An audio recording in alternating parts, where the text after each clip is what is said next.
Hi, everyone, and welcome to another edition of Talking Sense with Alistair Milroy of Breaking the Mold Accounting right here on Yachting International Radio. My name is Ria. I am your host. And yeah, how's it going, Alistair? I'm good, Ria. How are you? Great to see you again. Good. Yeah, well, I mean, it's, the season in the Med is kicked off and people are busy and the heat is hot. Yeah, it's definitely warm, isn't it? I'm still down in Malta at the moment, and it's very, very warm. So looking forward to escaping it actually in a couple of weeks and heading back up to the Channel Islands, where it'll be a bit more moderate. Well, speaking of increasing heat around the world, that takes us right to our topic of today, which is sustainability. The world is changing and we're getting hotter. Some places are getting colder. There's weird weather patterns going on in the world. As a whole, and especially the yachting industry, we are looking more towards sustainability. How does that work with accounting? Because they do go hand in hand to a certain degree. Yeah, it's early days for account, but there are moves towards reporting for non-financial reporting disclosures, they're called, which cover your sustainability, environmental governance, social governance type things. So in 2013, the EU actually brought out some directives around this, and it's been slowly implemented. And I think the US is looking at implementing this year or next. At the moment, a lot of these reporting standards are targeted at larger organizations, so your banks, insurance companies, your regulated industries, and your companies that are listed on stock exchanges. But I think we'll see this non-financial reporting start to sort of flow down to smaller entities. And from a yachting perspective, and particularly industry, again,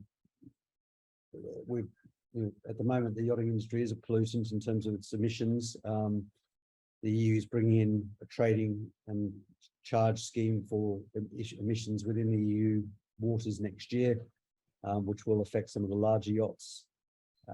And yeah, I think starting to report around this will be just to manage the reputational risk around it is going to be more and more important. I just was looking this morning, I see MEBA have now got an environmental committee to look at these sort of things, and at the same time there's lots of moves to use more sustainable engines and fuels on board yachts.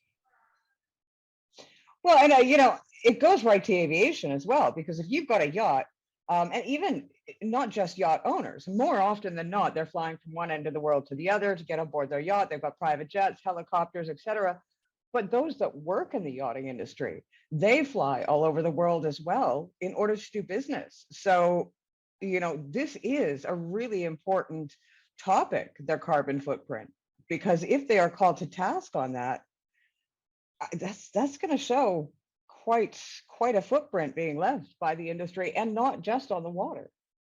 I think, yeah, and it's also very much about managing. If you've got the data, if you've got the facts, then you can manage and have a proper conversation based on those. If you don't have the facts, it becomes much more of a your headlines of look at these wealthy people with their private jets and yachts and how much are they cover. If you can actually measure that, you can put some context around, well, what would it cost the industry if flying private versus flying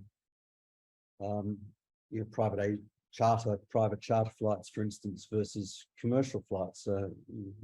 I'm seeing much more in people actually choosing from a time perspective. And if you're looking at somewhere like Guernsey, where in a lot of places where you've got to do 2 flights to get out, if you can get a private charter jet, which is direct, potentially the energy emissions are less than on the commercial flights. And if you tie that up with time as well, and it's having that data to measure, I think it's really important. Well, let me ask you this. I mean, right now, you see a lot of people that are very forward thinking, and they're stating, I have calculated my carbon footprint over the last 6 months, and I'm going to plant this many trees in order to offset that. do you think there will come a point in time where the government says, show us your carbon footprint for the past year, show us that you've offset that carbon footprint, and if you haven't, then we will tax you and do it for you? Do you think, sort of, I guess, sort of like charity in that sense, but show us that you have Well, I offset think, your carbon footprint, or we're going to make you pay for it?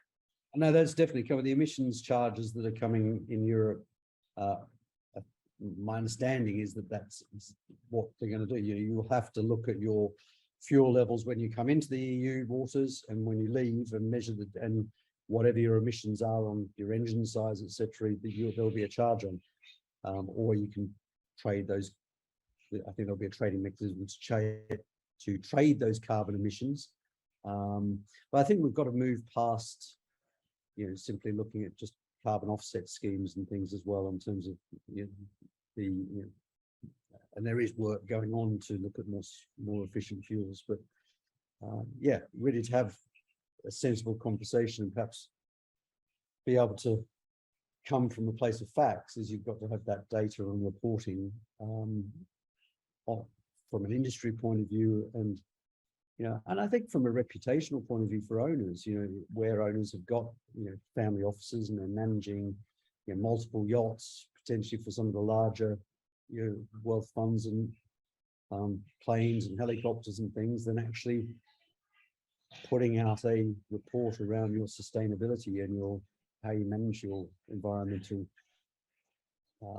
impact is quite good way of a family office to really manage that risk by being open about it. Takes away those sort of tabloid headlines, I think, if you've got the data. The clickbait is out there, yeah, for sure. I mean, when you see, the royal family, for example, taking private jets and that kind of thing, and going out on yachts, etc. Anybody that's fairly quasi-famous, or has a lot of money, the minute they head out on a yacht or the minute they get on a private jet, it does hit the headlines nowadays. And that's par for the course. Yeah. There's been headlines this week with UK politicians taking private jets, and why didn't you get the train? And well, actually, you've got to look at the whole context of it. But yeah, it's very easy reporting unless you have that data to support. Right, this is what we're doing. This is how we measure it, and this is our actual impact and how we go about managing that. Well, for the audience out there, if any of you is taking a look at the future and really wants to get a handle on this before, all sorts of different laws come in, or if you just want to do the right thing, I would suggest definitely getting a hold of your accountant and talking about the options and seeing what the future is going to bring and what you can do to make the right choices, I would imagine. Yeah, there's certainly these non-financial disclosures. They are coming more and more. The EU's been talking about these financial reporting disclosures since 2013, and they are in, as I say, for regulated industries, they're in place, and they're going to, I know the US, I'm pretty sure is next year, is bringing a similar statement in. So I think we're going to see more of that within financial statements, of actually saying, look, this is the impact and this is how we manage everything from environmental to social, your bribery, your anti-slavery, that whole governance piece. And I think it's as important as an industry that's reported on as well. One quick question before I let you go. I know that a lot of people have difficulty talking about their finances, period, and especially when you get into the uber rich. And when we're talking multi-billion-dollar yachts, it's that clientele, the ultra high net worth individual. Are accountants kind of like doctors and lawyers, where they are not allowed to discuss, literally not allowed to discuss anything about anything to anybody, anywhere? Accountants, I don't think it's the same professional privilege that a lawyer or a doctor has in terms of client confidentiality. Generally, it's not encased in law. Of course, when you're dealing with a lot of high net worth, there's often the first thing you do when you start talking to a high net worth individual is put a non-disclosure agreement in place. So that way it becomes more binding. So, but again, even in those cases, if you have to report something by law, normally, well, that is always allowed in non-disclosure route. You can't stop something being reported, but it has to be reported for someone to stay within their own regulations and legal point of view. So yeah. Well, I got to say, Alistair is very trustworthy.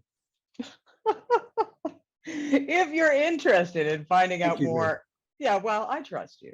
If you're interested in finding out more and are in need of a new accountant, or have just started up a business, have bought your first yacht, bought your 10th yacht, definitely do get a hold of Alistair. We have all of his information below this interview. Yeah, and I'm looking forward to seeing what next week brings us, Alistair. Maybe we'll have a guest. Yeah, I need to go, and I've got a few names of people I need to contact, so we'll see how we get on with that. Yeah, well, I really enjoy those because I get to sit back and not work.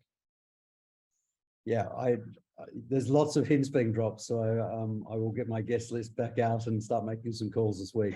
I've enjoyed them actually as well. It's nice to, not that I don't enjoy talking to you at all, Rhea, but it is nice to bring new people onto the show and get some different viewpoints of how things, even outside of yachting, can potentially, be applied within the industry.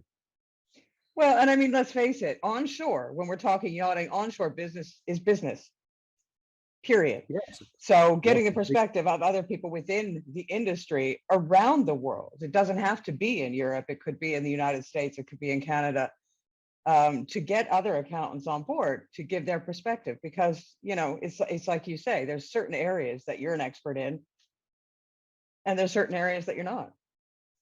Yeah, and I think you're talking to and seeing what's happening in accounting and the technology side and the business, the reporting side.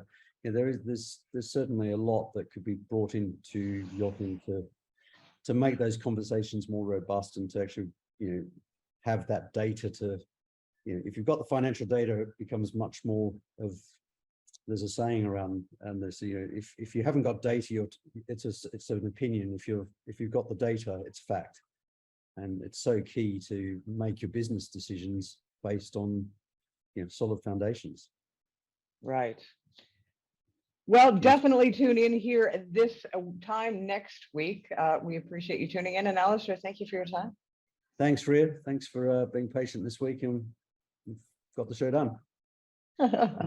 We always do. We always do. You've been watching another episode of Talking Sense right here on Yachting International Radio. Our special thanks to Alistair Milroy, Breaking the Mold Accounting. My name is Rhea. I have been your host. We'll see you here again next week.